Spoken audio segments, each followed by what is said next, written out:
the sea woke first. It always did.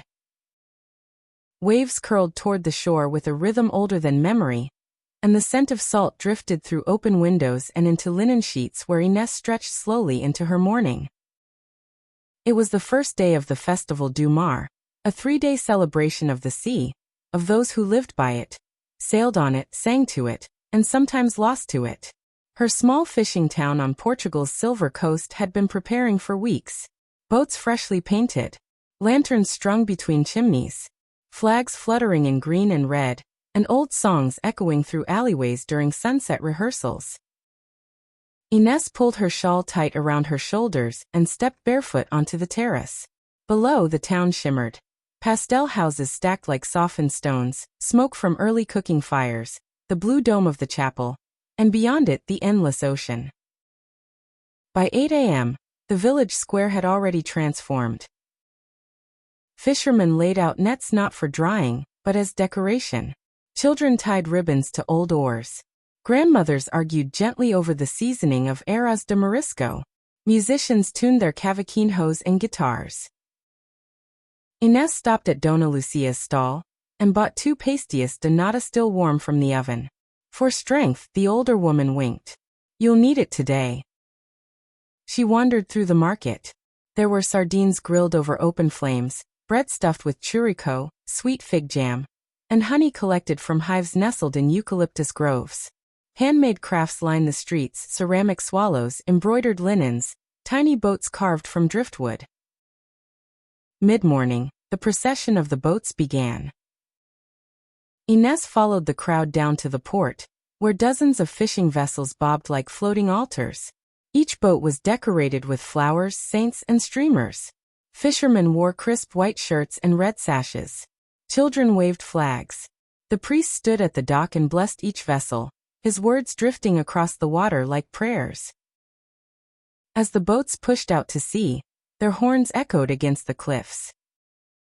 Inés felt a lump in her throat. Her grandfather had once sailed in that procession. So had her uncle.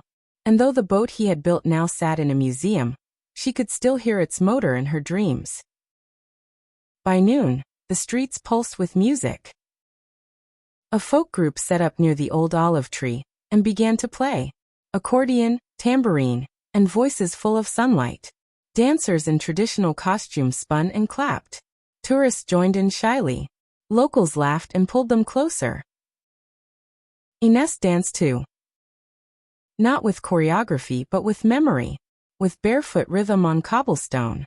With hips that knew these songs before she was born.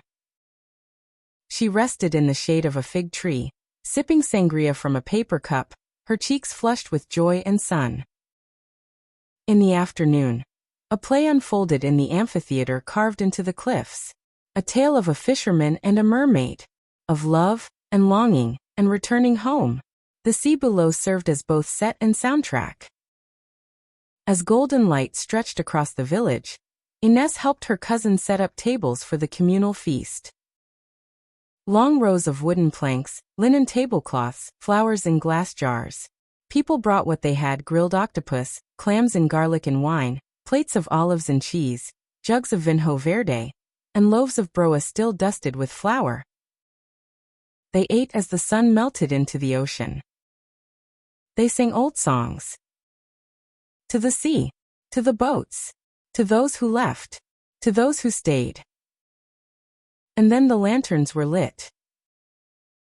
Hundreds of them, floating in the dark, carried from the beach into the sky like glowing prayers. Inés released hers with a quiet whisper. Obrigada. For all of it. When the fireworks began, the cliffs glowed blue and red. Children gasped. Lovers held hands. Old men lifted their glasses. Inés stood in the center of it all, full, not just from food or wine, but from belonging. Because some places don't just raise you. They carry you. And some days, like this one, aren't meant to be remembered later. They're meant to be lived completely.